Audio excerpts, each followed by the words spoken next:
Hi, everybody. Welcome to this episode. Today, we are joined by Jennifer Fraser. Welcome, Jennifer. Thank you so much for having me, Jay.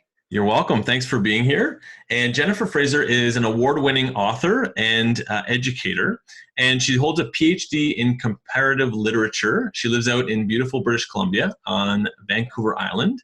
And the reason that I asked Jennifer to join us here today is because she has been specializing in the topic of neuroscience, specifically related toward the adolescent brain for the last number of years. And her journey down this path as an educator began with her own children. And her son was 8 years old and having some difficulties in the traditional schooling system. So Jennifer, tell us a little bit about how you got into this field and what happened with your son. So yeah, my 8-year-old was really this bright little kid. He could remember everything. When, I read him a lot of Greek mythology when he was a little kid, and he had a brilliant vocabulary and everything. But then he was in grade 3 or grade 2, I guess, and his teachers were saying, well, he can read perfectly and he reads perfectly out loud. But then when it comes to actually having to write a test or show what the book was about, he doesn't seem to have any memory of it. So we had him tested by an educational psychologist, and she said he's off the charts, absolutely off the charts auditory, but he has less than 1% chance to retain visual information. Well, of course, our school system is very visual, and our world is very visual. So this was quite a concern for me as an educator. And so we ended up enrolling him in the Eton Aerosmith School. And it's a school that strengthens cognitive neural networks, basically. And they put kids through really intensive training. It's really hard work. But all the kids that have various, discrepancies in how their neural networks might work have the opportunity to work really hard and strengthen them. And so it opened my eyes to sort of a whole different educational model where children were seen as very unique learners with very different brains. And if they had an issue, instead of accommodating it with technology, say, or extra time on a test or something like that, they actually had a program to address the problem. So that was really when I started to get interested in the neuroscience and started to realize as a teacher, just a second, I don't really know much about the brain. I should know a lot about the brain because I'm in the business of teaching brains. So that's where it all began. Interesting. And so tell us a little bit about the turnaround. So your son had the opportunity to go to this school for 4 years. And what happened? How did things change for him? So he was tested by the same educational psychologist at the end of his 4 years. And she was really just shocked and amazed. She could not believe that he had repaired or strengthened the neural network that is required to retain visual information. So now our son, we ended up that summer, I didn't really, the penny didn't really fully drop for me, but we went to Europe for the summer and it was really hot and crowded. We were in Venice. And so he said, I just don't want to go out. Here I am, 13 years old. It's too many people. It's too hot. Can't I just stay back and read a book? And then at dinner, he would regale us with every single detail from the book until I just went, I just couldn't believe that he was able to retain so brilliantly all this visual material. And that's when I really realized what had happened and how the school had strengthened his neural networks. It was amazing. Wow. Incredible. I personally have a story. I thought for the longest time until I was about 30 that I was not a reader because my sister read a ton when we were younger. And I don't know if what the neural networks were like when I was younger, but I certainly developed an interest in reading much later in life. And I think it's unfortunate that so many people cast themselves off as a non-reader before they truly find what they love to read about or before their brain is in a place where they can do that effectively. So that's a very optimistic message to start with. So thank you. Well, it's interesting you'd say that because I've just actually been working on a series of courses on early childhood because I'm really interested in the two developmental phases of the brain. Early childhood, massive development takes place, and then the adolescent years, as you know, massive development takes place in the brain. So these are the two really exciting kind of game changer, watershed windows of opportunity moments that as parents and as teachers, we really need to know about. And one of the things that I really emphasize in that course is brains are absolutely unique. They are as unique as your fingerprint.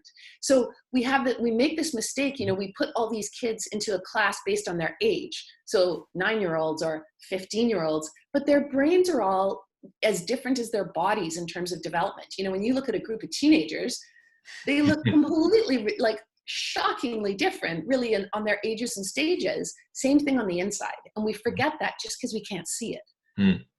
So out of curiosity, outside of the, sending our children to expensive alternative schools, which is, of course, not an option for everybody, have you come across any great methods or any improvements in different school systems that enable students to improve their own neural networks and build on their current situation?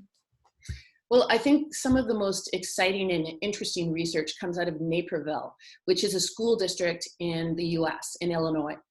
And that school gets studied a lot because they've instituted a program that's about fitness. And so they only have, so for example, 30% of children in the US are struggling with weight issues or obesity. They only have 3% in their population that have that kind of health concern. So that's really what you would expect, right? If you have a fitness program. Now, what they didn't expect in their fitness program was that their students all of a sudden, and there's no other special aspects. They don't have more money. They don't have more resources. They don't have more families that stay together, whatever. It's none of those are the factors. The only factor that really differentiates them is this fitness program. Mm-hmm. Well, they scored number 6 in the world on an international math test that's highly respected. And they scored number 1 in science. And that's when everybody went, okay, we need to start researching what are they doing in Naperville? Well, what they're doing is fitness. And what's fascinating too, and this is a great thing for parents to know, is that you don't go to the regular physical education program when you're there where, oh, we're going to teach you the rules of soccer. Now you're going to play soccer. And then we're going to grade you based on how good of an athlete you are. Like, how quickly did you learn soccer and are you really good at it? They threw all that out the window. So what they do is they provide students with lots of scaffolding. So they never let them be embarrassed. They never give them something that's too hard or that makes them look foolish or anything like that. It's not about athleticism, like who's the best athlete. It's about who works the hardest. So that's backed up in the research as it's referred to by Dr. Carol Dweck. She's the one that came up with the terminology. It's growth mindset. So for parents, if they really want to help their kids be successful in school and be successful and have healthy brains, one of the best things they can do is encourage their kids to be as fit as possible in a way where they feel comfortable and it's their choice. So a kid might choose horseback riding or yoga or going for jogs or playing soccer with their friends, or they might be a super competitive athletic kid and they want to play a sport at the highest level. But what you want to do is give lots of opportunity, especially for aerobic exercise, because everything, like a quick just way to have a sense of this is everything that's good for your heart, like when you get your cardio up, is good for the brain. It's unbelievably good for brains to be fit. It's fascinating that you say that. And of course, you've probably come across some of the research that I have as well, and have this chat often about creativity and the moments of creativity. And I've heard many people voice their own, methods where they have the greatest ideas. And mine are on the bike, on a long bike road, at the gym, swimming in the pool, driving, things that enable the brain to reconnect. I'm not in the field of neuroscience, but that's very interesting. I think it's great. I guess the question maybe for another day is, in a world where more and more young people are confined to their basements and technology, I know a lot of friends of mine who have teenage or late preteen children, and no one else is out. Nobody's at the park. Nobody's playing outside. And how do we combat this kind of as a society? How do we get over this hump where people are, I'll use the term addicted because I do believe that it's an addiction to technology. Do you have any ideas on how do we get more people? Well, outside? I think it's really what brings you and me together and why we wanted to have this conversation in the first place, and what both of us are trying to do, which is change the way in which we work with young people. So I think it's really the adults out there, we need to be more, we have to work hard to educate them. Like, our young people should know all kinds of things about their brains. And I think that if we told them, hey, one of the best things about exercise, where you get your heart rate up, is not only does it give you creativity, which it does, but it also is going to reduce your stress levels. So as soon as you have a kid who's saying to you, I'm super stressed out and I'm going to go and be sedentary and I'm going to play a video game because I'm super stressed out and that's going to relax me. That's great, but it's not really going to do what the brain needs, which is exercise. So if you get them out running or moving or dancing or anything that's pumping blood up into the brain, that is going to, not only does it prevent stress, it also reduces, it also can be a curative for stress. And so what I think young people need to understand, and it's something that you and I have talked about before, are concerns about the safety of kids. You know, it's a difficult topic, and I don't want to go there lightly, but suicide is the second leading cause of death in our youth populations in North America. So it is something we need to talk about.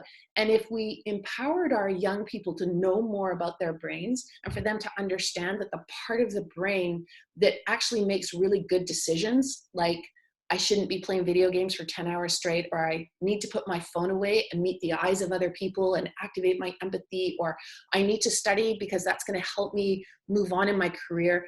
The brain isn't making those good decisions simply because it's immature. The prefrontal cortex is not mature, and it doesn't get mature an adult until 24, 25. So we adults have to be the prefrontal cortex for our kids all the way up to 24, 25, and then we can launch them. But until that time, they're not going to make great decisions. The more information we give them, the more we empower them to say, you know what, you can make radical changes to your brain if you know what to do. And there's lots of strategies and lots of amazing things you can do to feel so much better.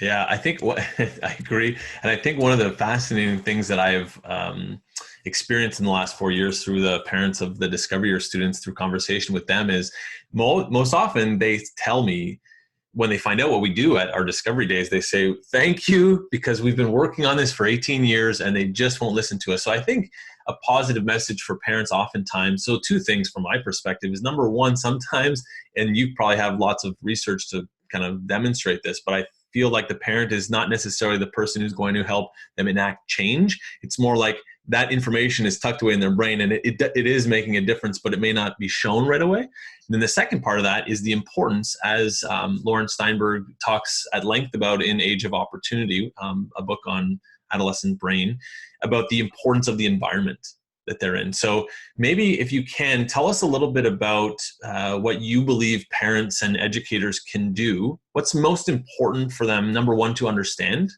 about the adolescent brain? And number two, what can they do to help create an environment that's going to challenge the young people and also is going to support them in ways that they need? I think a really interesting way to talk about that is to think about positive stress, or what I refer to as challenge.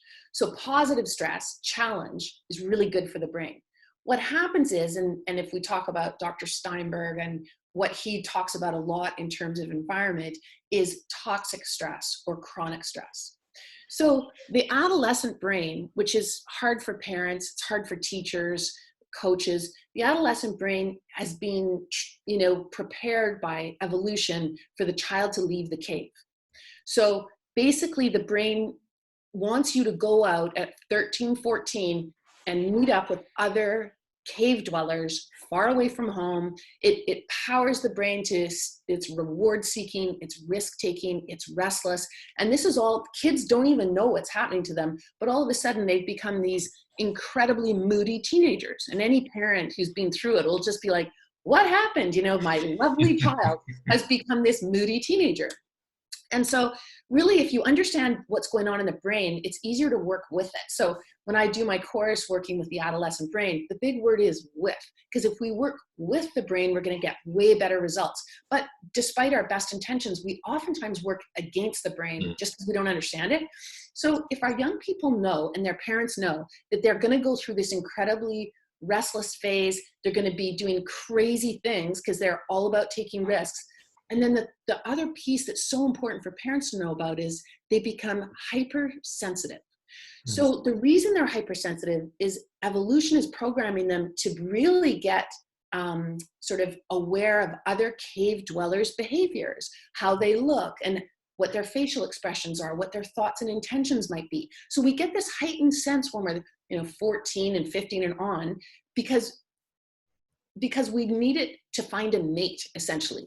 And if you don't know what's going on for the other cave dwellers, you can't figure out how to navigate the social rules, and it's different from your family and all of these kinds of things. So imagine what's going on in the brain. Like, they are so overwhelmed by all of this, and they're so emotional. So this is right at the time where parents decide, I'm going to make my kid ready to go, really professional, and get to university or get a career or do all these things. And it's going to be about toughness. It's going to be about tough love.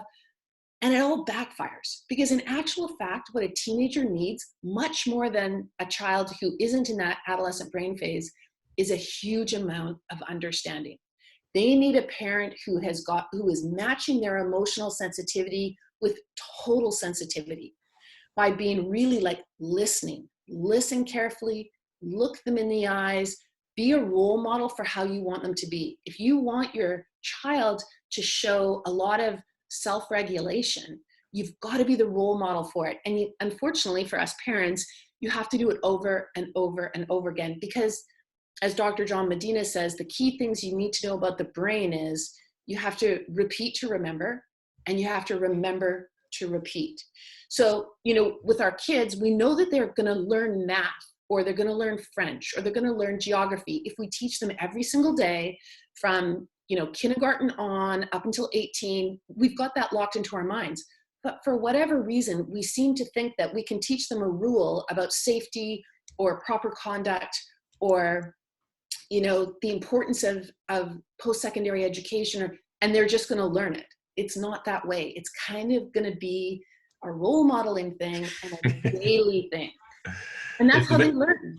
It's amazing. I love this conversation, and I love whenever I meet people who have this expertise now and have condensed many articles and books, because I'm just visualizing the conversations we have with our students, and I'm seeing the way that we interact with them. And I was very frustrated in the first year of our program because I didn't understand these things. I started reading more about it and having more conversations and learning, and I'm just seeing the patterns. And I thought, there was maybe something that was different about the first cohort. I've seen it 4 years in a row now. I now understand it's not those people. It's that's the stage of life. And what I find interesting is that the students often, we need to understand, my perspective as the educator in this situation is that we need to help them understand and distinguish between what they want and what they need.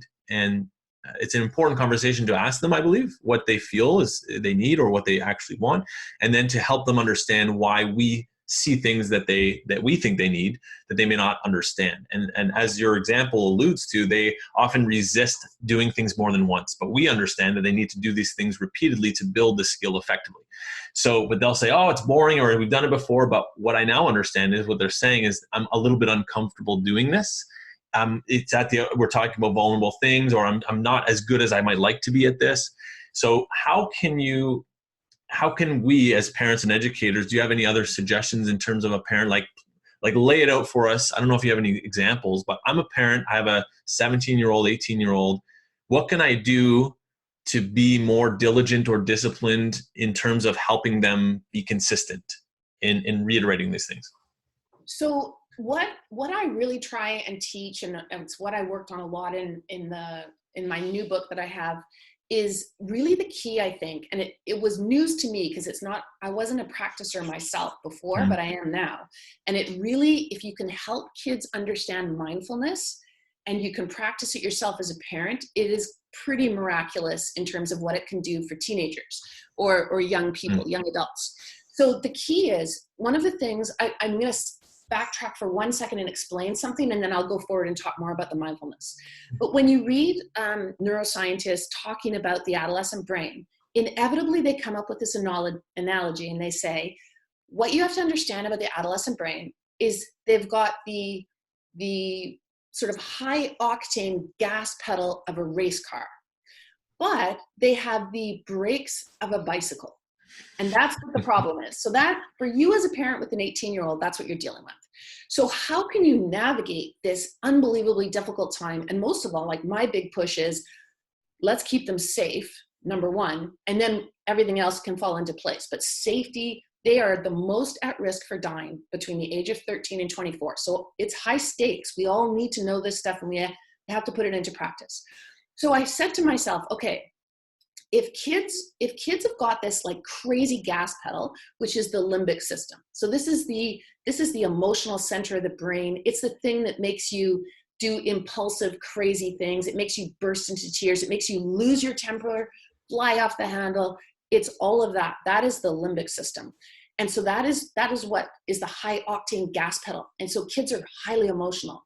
And then they can't put the brakes on. They got the brakes of a bicycle. That's the prefrontal cortex. So when I'm teaching this, I just get people, put your hand here, think prefrontal cortex. So with a teenager even, you just say to them, okay, let's just stop for 1 second. Put your hand on your forehead. We're going to talk about the prefrontal cortex. It sits right beneath this part of the forehead. And it is the executive of the brain. It is the guy that makes the smart decisions. And if you've got an immature prefrontal cortex, you can't think about consequences. You're not rational, you're not reasonable, you make a ton of mistakes and you can't help it. It's not your fault. So we got to let kids off the hook. Number one, I love the title of Dr. David Walsh's book is, "What were you thinking?" And of course the kid's answer is, the whole point is, I'm not thinking. I've got a limbic system. My limbic system's going crazy. I'm not thinking about anything. Don't ask me a question that's a silly question because I'm not thinking. That's the whole point. So what is the best thing in the world to remedy this is mindfulness. So mindfulness practice, with kids, you teach them. First of all, you learn it as a parent. It takes you 10 minutes to learn it. And sorry, if you wouldn't mind, Jennifer, can you just tell us what mindfulness means to you? I think there are maybe some misnomers out there, different interpretations of what that term means. What does it mean to you? So mindfulness for me, and the way in which I put it into practice with young people, is essentially you use your deep breathing. So you breathe deeply from the diaphragm all the way up in a very conscious way, and you let the breath go. So breathe all the way up for 4 seconds, down, breathing for 4 seconds until you calm your system down. So from a neuroscientific point of view, what you're doing when you do that type of slow breathing is you're communicating to the brain that you're safe. There's no predators, there's no warring tribes, no one is going to kill you. But our brains think a lot of the time, you watch the news and your brain interprets that as a lot of danger. And rightly so. But it doesn't understand that that's danger out in the world. It thinks that it's danger right here, right now, because you're starting to breathe in a shallow way. You're starting to get your stress levels are rising, cortisol's pumping into your brain, and you're feeling kind of anxious. You feel stressed, you feel anxious. You're late for a meeting, you're stuck in traffic, you have financial problems. All that stuff pumps stress into your brain. A kid with an exam, that's so stressful. A kid that's got social pressure or is being bullied or something, that's very, very stressful. And it does a lot of damage to the brain. It dismantles brain architecture. So it's really serious. And we want to understand kids when they say, I'm super stressed out. We want to be able to say to them, that's okay.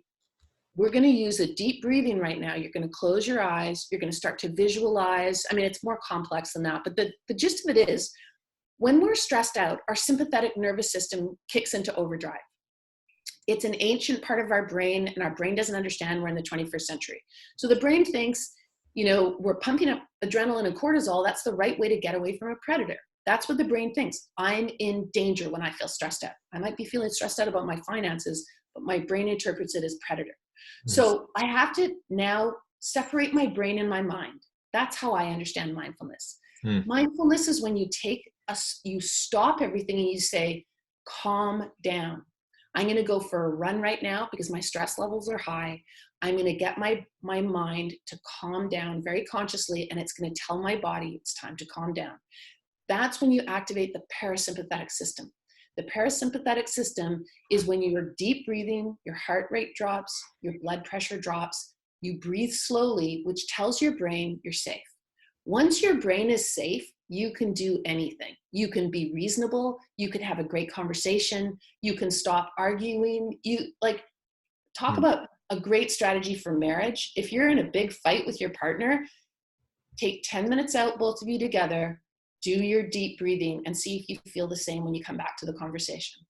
That is one of the best strategies out there. I have other ones, but that's a really, really good one. Parent and kid that are arguing, stop it. You don't need to say hurtful things to each other. You don't need to be yelling or angry or any of those things that happen when we get worked up and our system goes into fight mode.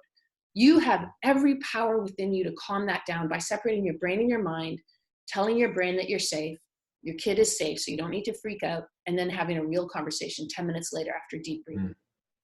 And I think, just to add to that, one of the classic kind of coaching questions, what's the real problem here?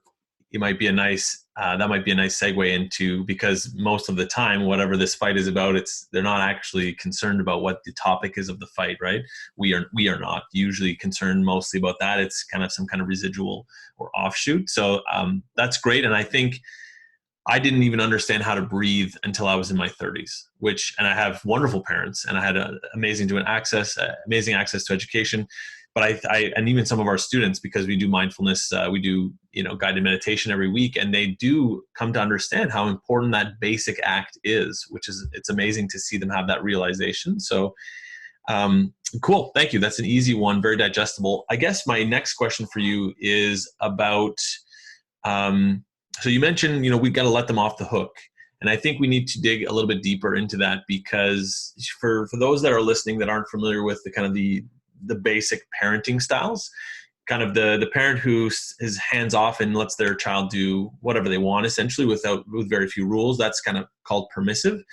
On the other extreme, the authoritarian parent says, it's my house, it's my rules, you do what I say without any real explanation and very severe consequences. And then kind of roughly in the middle, the parenting style that is suggested certainly by the researchers that I follow is authoritative parenting, which is equally demanding and supportive. So when we say let them off the hook, can you give us a little bit more information about what you found works in terms of we have to understand and empathize with them, and how do we also draw the boundaries at the same time, or make the rules? I think boundaries and rules and structure and consistency are really healthy and good for brains. It's that scaffolding piece that we were talking about before. It's that same idea that you're the kid's prefrontal cortex. You have to create those structures. You have to have those conversations over and over and over again, because they are caught up in this adolescent brain development. So the more you are there supporting and creating these rules so that they know how to navigate, and you're giving them opportunities. Like, one of the things that I think about is, if we gave our young people a lot more opportunities for risk-taking and reward-seeking in healthy ways, like intellectual ways, we wouldn't see them doing crazy things out into the world. But, I think on the one hand, we contain them or hold them, and we don't challenge them enough intellectually. As you and I've talked about, we don't bring them in to companies and have them sit at the table and give their opinions and their ideas and how they might solve a problem in a new, innovative, creative way. We don't respect that part of their adolescent brain development, even though it's documented as being one of the most creative, problem-solving aspects of our lives. We don't tap into that, which is really a shame. And I just think if we gave our young people more opportunities for the positives like that, they wouldn't be seeking so much social media, dopamine hits and so on, if the adults in their world were more engaged and more involved and more sort of meeting them on their level. So that's the consistency, the structure. When I said let off the hook, what I was actually thinking about is for example, the school system. So at school, this is more of a problem in the US than it is in Canada, but it's a big problem. So if a student acts up in a destructive way, they're suspended. So that they get isolated, they're told they can't be a part of the group. So we even do it with little children. We give them a time out. And I think that we have to flip that all around where, and it's way more like the kind of programming that you do and the work you do with young people. When kids are acting out or having what the researchers call hot cognition moments, so they lose their temper or they make a really, really bad decision, a very destructive decision. And we know young people do that a lot. They make a lot of mistakes. But when kids make mistakes, that's how the brain learns. So what we have to do is stop this kind of, if you're bad, you're ostracized, you're suspended or expelled from school. That's the worst thing you can do to the brain. It communicates to the brain that it might actually not survive. Because again, evolution-wise, if you got blocked from the community, you probably weren't going to last too long out in the Serengeti. You were doomed. And the brain still interprets it that way. So suspension and expulsion are the worst thing you could possibly do to an adolescent brain. What you want to do is stop this whole concept around time out and turn it around so that it's time in. So if you have a kid that's acting out, acting up, making bad decisions, they need lots of extra work. They need time doing mindfulness. They need time having an adult working with them one-on-one, being the prefrontal cortex, so that they can learn and see it role modeled, and they can practice in a safe environment so that they're ready to go back out into social interaction or making decisions about drugs and alcohol, or all of these kinds of really tough challenges our 21st century kids are facing. Interesting. Time in. That's a very interesting concept. Very cool. So I guess one of my questions as well for you is, and I'm just thinking about my son, I have a 2-year-old, we put him in timeout, and I think about this research in terms of the authoritative parenting often, because he goes into timeout, and that's what we currently do. So I'll think this over, but when we go and pull him back, I always, because of what I've read and the things that I've seen and learned, I always explain to him why, and he knows why, and I tell him I love him. And I think that that's a hard thing to do if you don't understand the relative importance of it. So I think it's great that you're sharing this and that you're writing books on the topic, because I think knowledge is power. And so I guess my other question to you, and maybe it's an unfair one, but in a world where people are generally seemingly exhausted and on the brink of their own they're mentally fatigued at the end of the day, or they don't really know what to do, or they don't have the energy to really be consistent in this way, what's the one most important thing that if all else fails, that parents should be focused on if they only have a certain amount of energy to dedicate towards disciplining or supporting their child? I think that one of the best techniques is empathy. And the neuroscience right now on mindfulness is, if somebody wants to read more about that, I highly recommend Dr. Stan Brodsky's book, The Neuroscience of Mindfulness. It's fantastic. And I recommend for families, if you're struggling or you're trying to find a way to reach your kids, is Dr. Helen Reese's book out of Harvard. It's something empathy. I can't remember what the exact title is, Dr. Helen Reese. It just was recently published. But basically, I did empathy facilitation training with Dr. Leanne Gray, who's a psychologist in the US. And it was really eye-opening for me, because I realized, this is very embarrassing, but I realized that I'm not a great listener. I've always prided myself on, I think I really know how to listen. And I've taught teenagers for 20 years, and I think I really listen to them. But when you do empathy facilitation training, you have to truly listen. You're not allowed to jump in. So you can't respond, you can't jump in, you can't make a joke, you can't even affirm that you really get it, what the person's saying. You have to be completely silent. And it's really hard to do. I found that really what I do when I'm listening to somebody else is I'm thinking about what I want to say in return. I'm really excited about what they're talking about. And I want to like jump in and share. And when you do empathy facilitation, you have to repeat back what the person said. So if you and I were having this conversation, I would stop now, and I would just stop and let you go. And you would repeat back to me exactly what I said. And then I would continue on until the end of my session. And then I would say, Jay, I feel heard.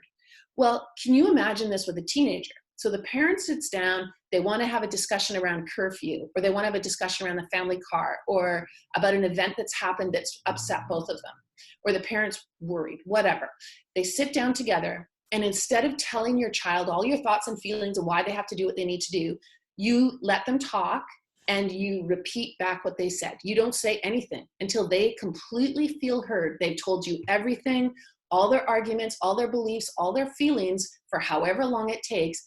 And all you can do is repeat back to show that you actually were listening. You would have a very different conversation with your kid, and you'd get to know more about them. And so I think that's one of the best techniques for tired people. You learn so much more about your kid and what's going on in their world and how they feel and why they think they should have a certain privilege or whatever. And then you can say your piece and they repeat you back. And the conversation changes big time. Fascinating. And as you won't be surprised to hear, or maybe you already realize, in our programming, we work a ton. Empathy is the most common word in the Discovery Year, hands down. And we do something called micro coaching, which again could be an opportunity for families as well, where we have an observer. So this type of interaction, as you just described, which I picked up from my counseling program, and they call micro counseling, and we just adopted the same measure, but you have an observer as well to really lend some feedback to each person as to how they were listening and how succinctly they were speaking. So I think it's a wonderful suggestion. And I think it's impossible. The thing that I feel terrible about is that I, like yourself, had this moment where I realized I was a terrible listener. And now I like to think I'm quite a good listener.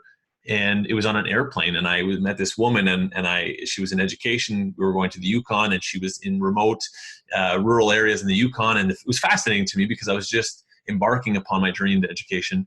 So I listened to her and asked her question after question for 45 minutes. And then finally, when she was kind of done telling me everything, she asked me what I did. And most people that ask me what I do, I say, oh, I'm a coach, and it's kind of confusing to people, and they don't really get it, and they just shut it down. They're like, oh, how about, there's a nice bird. And then, but she listened, and she was so involved and so curious. And until you have that experience, I think people can't quite understand the power of listening. So we talk about it a lot, but I love that you made that suggestion. So thank you.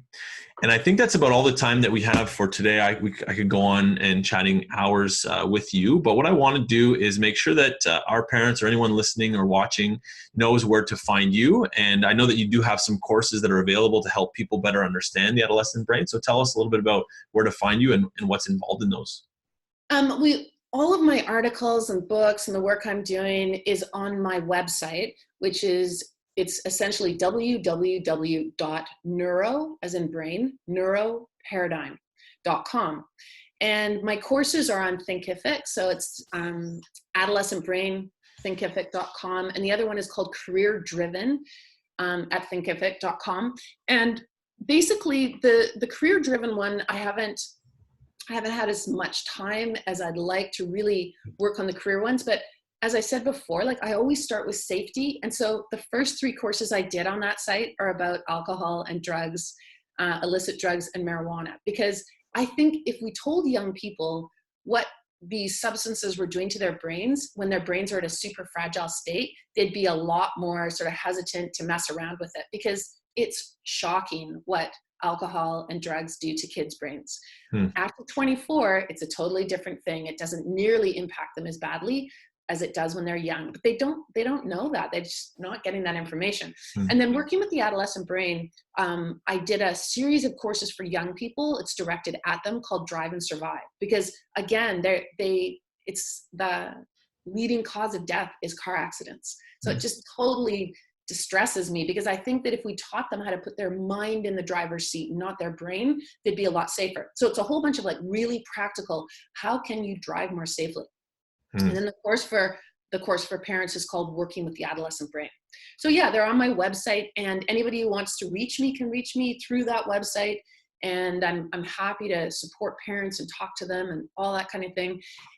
Yeah. And the reason I call it Neuroparadigm is my latest book, I'm just negotiating it right now. It's called The Bullied Brain, What Neuroscientists Know About Brain Scars and How to Heal Them. And what I'm basically arguing is we have to walk away from the outdated bullying and abuse paradigm, which dominates so much of society, and it puts our kids at terrible risk. And we don't even know we're doing it half the time because we've normalized it. So that authoritarian parenting model would be a really good example of bullying and abuse, but we don't even know it. Yeah. It comes with good intentions, but our society has led us astray. So what I'm trying to do is get a huge movement of people moving over to the neuro paradigm, which is where we're neuroscience informed. We talk about it. It's like you're a leader in the field. You've got kids learning about it, which is fabulous. I love what you're doing with your program. Thank you. Likewise, very, very important, very interesting. And again, I always think in terms of what we're doing and what you're doing, like how is this not happening more? It continually baffles me. But thank you very much, Jennifer. It's been a pleasure for me, and I will add the links to your website when we send out this video to our network. So thanks again, and all the best. Thanks for having me, Jay. Take care.